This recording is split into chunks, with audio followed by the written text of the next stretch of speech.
Hello friend, today we will discuss about function x square and x cube का graph क्या होता है और इसमें डिफरेंस क्या होता है, क्योंकि एक्स स्क्वायर एक्स क्यूब कहीं सिमिलर हो जाते हैं, कहीं ग्रेटर हो जाते हैं, कहीं लेस हो जाते हैं। फॉर एग्जांपल अगर हम देखते हैं, let's assume a number 1, right. तो 1 का जो स्क्वायर है और 1 का जो क्यूब है ये इक्वल हो रहा है। आप 0 ले लो तो 0 पर भी ये इक्वल हो रहा है। अगर हम 2 लेते हैं तो देखते हैं 2 का स्क्वायर 2 का क्यूब, तो ये आपका क्या हो जाएगा। तो यहाँ पर 2 का स्क्वायर है 2 का क्यूब है तो ये वाला बड़ा हो जाता है। अगर हम 0.2 ले लेते हैं और 0.2 ले लेते हैं तो यहाँ पर देखते हैं कि अगर इसका स्क्वायर करते हैं तो इसका क्यूब करते हैं तो यहाँ पर क्या आना चाहिए, कौन सा बड़ा होना चाहिए। तो बड़ा तो ये वाला होना चाहिए 0.2 का स्क्वायर, क्योंकि it is less than 1 and present in 0 to 1, 0 and 1 के बीच में है, तो ये वाला बड़ा होना चाहिए। आप और एक ले लेते हैं, हम -2 ले लेते हैं, का स्क्वायर है -2 का क्यूब है। तो मुझे पता है कि माइनस की पावर इवन है तो पॉजिटिव आएगा। ये रिजल्ट कैसा निकल के आएगा, पॉजिटिव निकल के आएगा। ये वाला रिजल्ट कैसा निकल के आएगा, निगेटिव निकल के आएगा। तो ऑब्वियस है always positive is greater than negative, so we can say that -2 का स्क्वायर is greater than -2 का cube, but it is numerically proof what is difference between x square and x cube, but not graphically proof. So आज हम यही सीखने वाले हैं कि ये variation x square x cube के बीच में क्यों होते हैं। ठीक है, तो देखते हैं। तो बात करते हैं x स्क्वायर और x क्यूब के इंडिविजुअल ग्राफ की। तो जो x स्क्वायर का ग्राफ होता है वो ऐसे होता है और जो x क्यूब का ग्राफ होता है, वैसे मैं यहाँ पर ग्राफ बनाना तो नहीं बताऊँगा क्योंकि ग्राफ बनाना बहुत बेसिक होता है कि आप इनपुट देते जाओ, आउटपुट से पॉइंट प्राप्त करो और पॉइंट को फ्री हैंड से आप मीट करोगे तो ग्राफ बन जाता है। लेकिन जो आप एक ऊपर का जो सिनेरियो होता है ग्राफ का, अगर आप इसको देखते हो तो आप इसको बोलते हो this it graph is represent X cube and this वाला ये जो है वो आपका X square. Let assume this function is F X is equal to X square and ये वाला जो फंक्शन है आपका, इसको एच एक्स मान लो, ये आपका एक्स क्यूब है। तो एक्स क्यूब का ग्राफ होता है वो एक्स स्क्वायर का ग्राफ होता है। एक्स स्क्वायर का ग्राफ वाई एक्सिस के, ये आपका वाई एक्सिस इसको कहते हैं। वाई एक्सिस के थ्रू क्या होता है, सिमेट्री होता है, इसको एक्स एक्सिस बोलेंगे। इधर एक्स का पॉजिटिव पार्ट होता है, इधर एक्स का निगेटिव पार्ट होता है। ये आपका ओरिजिन होता है 0 के इस तरफ पॉजिटिव होता है। ये आपका वाई होता है, y पॉजिटिव होता है, ये आपका y नेगेटिव होता है, राइट। इसका जो इक्वेशन होता है x एक्सिस का equation y is equal to 0 होता है एंड y एक्सिस का जो इक्वेशन होता है x इज इक्वल टू 0 होता है। और यहाँ पर ये जो दो लाइन, मतलब ये लाइन L1 है, ये लाइन L2 है, जो इनका मीटिंग पॉइंट है उसको ओरिजिन बोलते हैं।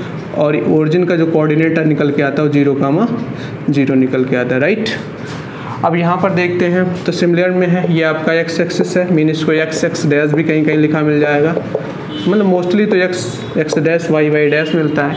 ये आपका ओरिजिन है 0,0। अब इसको ध्यान से देखना, एक्स क्यूब में आपका ये फर्स्ट कोऑर्डिनेट है और ये थर्ड कोऑर्डिनेट है, मतलब ये प्रथम चतुर्थांश है और ये वाला तृतीय चतुर्थांश है, राइट। तो इसमें देखेंगे एक्स क्यूब आपका फर्स्ट एंड थर्ड में प्रेजेंट होता है, जबकि जो आपका एक्स स्क्वायर होता है वो आपका फर्स्ट एंड सेकंड में प्रेजेंट होता है। वाई, कुछ तो रीज़न होगा बिहाइंड इट, या इसके पीछे रीज़न ये है कि एक्स स्क्वायर, एक चीज़ मुझे बताओ, अगर हम बोलें X square is equal to -2, ये क्या कभी पॉसिबल है?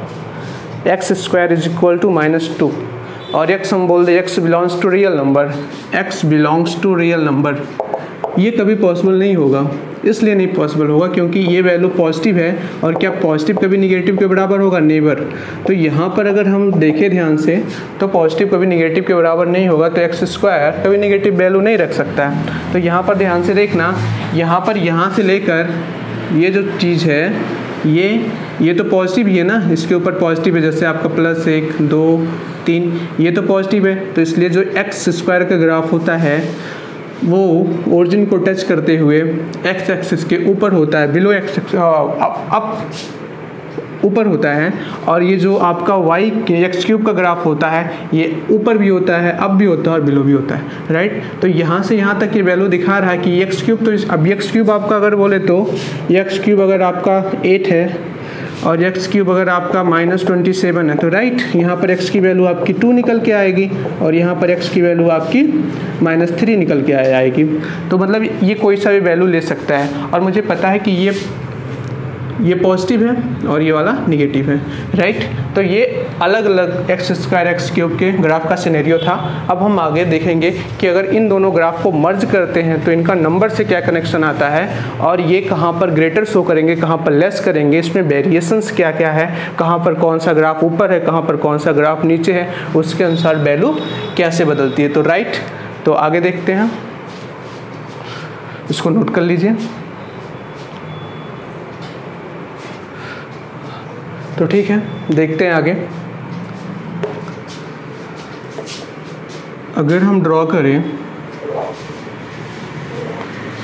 ये आपका x है, x डैश है, ये y है, ये आपका y डैश है, राइट। जो x एक्सिस का इक्वेशन होता है y बराबर 0 होता है, और जो y एक्सिस का इक्वेशन होता है x बराबर 0 होता है, और ये ओरिजिन है, इसका जो आपका जो निर्देशांक होता है वो 0,0 होता है। अगर एक्स स्क्वायर के ग्राफ की बात करें तो उसको अगर इंडिविजुअल बनाए थे, तो अब हम इनको मर्ज कर रहे हैं, तो ये आपका एक्स स्क्वायर का ग्राफ होता है, राइट। अगर एक्स क्यूब का ग्राफ बनाएंगे तो एक्स क्यूब का ग्राफ ऐसे बनेगा। अब इसको ध्यान से देखना, जो एक्स क्यूब का ग्राफ है हम थोड़ा इसको ऐसे ऐसे कर दे रहे हैं जिससे आपको अलग अलग दिखाई पड़े, ठीक है। तो ये आपका एक्स क्यूब का ग्राफ है। अब एक चीज़ ध्यान में देखना, आपको 2 पॉइंट ऐसे मिल रहे हैं, एक पॉइंट ये, एक पॉइंट ये 2 पॉइंट ऐसे मिल रहे हैं। अगर इस पॉइंट को, वो तो ओरिजिन 0,0 है ही, इस पॉइंट को अगर नाम हम ए दे देते हैं, तो ये इन दोनों पॉइंट पर एक्स स्क्वायर एक्स क्यूब के बराबर है। अगर हम ध्यान से देखें तो एक्स स्क्वायर को अगर हम एक्स क्यूब के बराबर करते हैं, तो हम x को अगर एक्स स्क्वायर से एक्स स्क्वायर यहाँ पर काटेंगे तो x की एक वैल्यू गायब हो जाएगी, इस वजह से हम कभी नहीं काटेंगे। तो इसको लेकर आएंगे तो X square is equal to 0, common लेते हैं एक्स स्क्वायर, तो x minus 1 is equal to 0।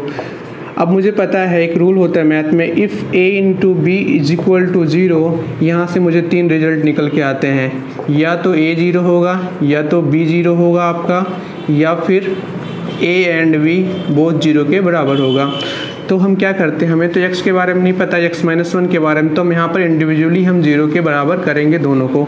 तो करेंगे तो एक बार एक्स स्क्वायर को 0 के बराबर करेंगे, और एक बार हम क्या करेंगे, x माइनस 1 को 0 के बराबर करेंगे। अब इसको करेंगे तो यहाँ से x बराबर 0 निकल के आएगा, और यहाँ से x बराबर +1 निकल के आएगा, राइट। अब ध्यान से देखो यहाँ पर समझना गौर से, कहने का मतलब 2 पॉइंट निकल के आया, आपका फंक्शन है f(x) बराबर एक्स स्क्वायर, राइट। तो अब मैं किसी भी, अगर आपका यहाँ पर एक पॉइंट x निकल के आया 0, इसके लिए भी आपका निकल के आया 0। अब y प्राप्त करने के लिए इस फंक्शन में आप क्या रखो, इसको आप सिंपली y भी मान लो। आप चाहे एक्स स्क्वायर वाले फंक्शन में रख लो या फिर एक्स क्यूब वाले फंक्शन में रख लो, उससे कोई फ़र्क नहीं पड़ने वाला है। तो अगर y बराबर आपका कितना निकल के, अगर x 0 है तो आपका y भी 0 ही निकल के आएगा, राइट। तो एक कोऑर्डिनेट आपका 0,0 आ गया। अगर आपका 0,0 निकल के आ गया, अगर आपका x बराबर 1 है यहाँ से, तो y कितना निकल के आएगा, y बराबर एक्स स्क्वायर है, मतलब 1 का स्क्वायर 1। तो यहाँ पर जो कोऑर्डिनेट निकल के आएगा, जब आप x 1 रखते हो तो y भी 1 निकल के आता है, ये 0 नहीं होगा, वहाँ पर 0 तो नहीं हो सकता, तो ये कोऑर्डिनेट निकल के आएगा 1,1। हाँ, इसको अगर निकालेंगे तो ये 1,0 हो जाएगा, राइट। अब आगे देखना आप ध्यान से, अब जो हम न्यूमेरिकल वैल्यू लेकर जब हम वो जो कंपैरिजन किए थे, अब हम न्यूमेरिकल वैल्यू ना लेकर हम ग्राफिकल टर्म को देखकर हम उस क्लियरिटी को और मजबूत करेंगे कि हाँ वास्तव में ऐसा होता है और ऐसा इस वजह से होता है क्योंकि इसका ये जो ग्राफिकल रिप्रेजेंटेशन है उसके कारण ऐसा होता है। तो देखो ध्यान से, अगर आप एक चीज़ ध्यान से देखो तो 0 और 1, ये 0 1 के बीच की सारी संख्याएं इसमें हैं यहाँ से यहाँ तक, राइट। तो अब देखना इसमें ध्यान से, हम यहाँ पर केस लेते हैं कि 0 से 1 के बीच में, 0 से 1 के बीच में अगर ध्यान से देखोगे तो कौन ऊपर है, x² ऊपर है। तो 0 से 1 के बीच में देखो, यहाँ भी ले लो, 0 से 1 के बीच में कौन बड़ा है, x² is greater x³, right यहाँ पर। और आपका अगर हम ऊपर जाते हैं 1 से, अगर ऊपर हम अनंत तक जाते हैं तो कौन बड़ा है, आपका ये वाला जाता है। ये किसका ग्राफ है, ये जो जिस पे डॉट डॉट लगा है ये ग्राफ है आपका x³, तो यहाँ पर x³ ग्रेटर x² हो जाएगा, राइट। अब अगर नीचे आते तो मुझे पता है ये निगेटिव में है। निगेटिव में क्यों है, क्योंकि वैल्यू इधर निगेटिव की तरफ मूव कर रही, -∞ की तरफ 0 से भाग रही है, और इधर वैल्यू 0 से ∞ की तरफ बढ़ रही है। तो ये वाला x² का ग्राफ है, ये वाला x³ का ग्राफ है। तो अगर हम इनको हम ध्यान से देखें तो इस रीजन में आपका x² इज ग्रेटर x³ ही निकल के आएगा। एक एग्जांपल ले लेते हैं। सपोज 0 और 1 के बीच में, 0 और 1 के बीच में हम ले लेते हैं 0.2। तो जो 0.2 और ये जो आपका है 0.2, राइट, क्यूब, इसका स्क्वायर इसका क्यूब। तो 0.2 का स्क्वायर 0.2 के क्यूब में कौन बड़ा होगा, तो x² ग्रेटर x³, तो ये वाला बड़ा होगा, राइट। अगर हम यहाँ पर ले लेते 1 से ऊपर तो हम 2 ले लेते हैं, जैसे 2 का क्यूब है और 2 का स्क्वायर है, तो यहाँ पर कौन बड़ा होगा, 2 का क्यूब बड़ा होगा, राइट। अगर यहाँ पर हम ले लेते हैं, ये निगेटिव में जा रहा है, तो निगेटिव में जा रहा है, अगर निगेटिव में ले लेते हैं -2 ले लेते हैं, तो -2 का क्यूब और -2 का स्क्वायर कौन बड़ा होगा। तो जाहिर सी बात है, अगर निगेटिव में जा रहे हैं तो निगेटिव ऑड नंबर का अगर पावर निगेटिव, अगर निगेटिव का पावर ऑड नंबर है तो आपका क्या निकल के आना चाहिए, निगेटिव निकल के आना चाहिए। सो यहाँ पर ये वैल्यू बड़ी हो जाएगी, क्योंकि ये वाला पॉजिटिव आ जाएगा और ये वाला निगेटिव आ जाएगा। तो इनको ध्यान से समझना। जैसे एग्जाम में कभी कभी क्वेश्चंस भी ऐसे आ जाते हैं, जैसे अगर एग्जाम्पल हम आपको बताएं 0.2732, राइट, इसका स्क्वायर है और 0.2732 का क्यूब है। तो मुझे पता है ये जो नंबर है ये कहाँ से कहाँ पर है। अगर इस नंबर को a मान ले तो ये 0 से तो बड़ी है और 1 से छोटी है, तो ये भी बिल्कुल सिमिलर है और दोनों नंबर बिल्कुल सिमिलर हैं। तो मुझे पता है एक ही वैल्यू के लिए at 1 point if value lie in 0 and 1 then square value is always greater cube value, right। if base is equal same, यहाँ पर अगर सेम बेस है तो स्क्वायर वाली वैल्यू हमेशा क्यूब वाली वैल्यू से बड़ी होगी। कब, जब नंबर आपका 0 और 1 से बड़ा है। अब अगर आपका 0 और 1 के बीच में नहीं है, 1 से ज़्यादा है, जैसे आपका 2732 का अगर स्क्वायर है, 2732 का अगर क्यूब है, तो यहाँ पर जो आपका क्यूब होगा वो ग्रेटर होगा। लेकिन अगर यही नेगेटिव है 2732 और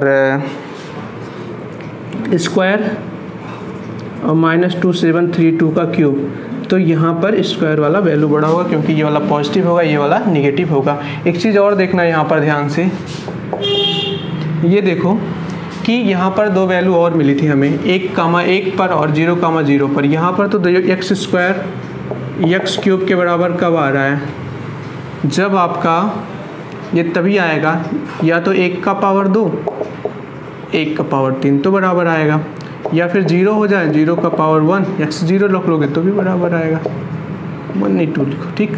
तो यहाँ पर आपका = होंगे, ठीक। तो ये टोटल कितने केस निकल के आते हैं, टोटल 4 केस निकल के आते हैं कि x² x³ के बराबर होता है व्हेन x = 0 और 1, x² x³ से बड़ा होता है जब वैल्यू 0 और 1 के बीच में होती है, x³ x² से बड़ा होता है जब वैल्यू आपका 1 से बड़ी होती है, x² x³ से बड़ा होता है जब वैल्यू 0 और अनंत के -अनंत के बीच में होती है। मीन यहाँ पर अगर निगेटिव है तो निगेटिव टर्म है, राइट, तो वहाँ पर आपका बड़ा होगा, कौन सा, पॉजिटिव नंबर बन जाता है क्योंकि स्क्वायर। तो ठीक है, मुझे आई होप कि आपको ये सेशन पसंद आया होगा। तो थैंक्स फॉर वॉचिंग।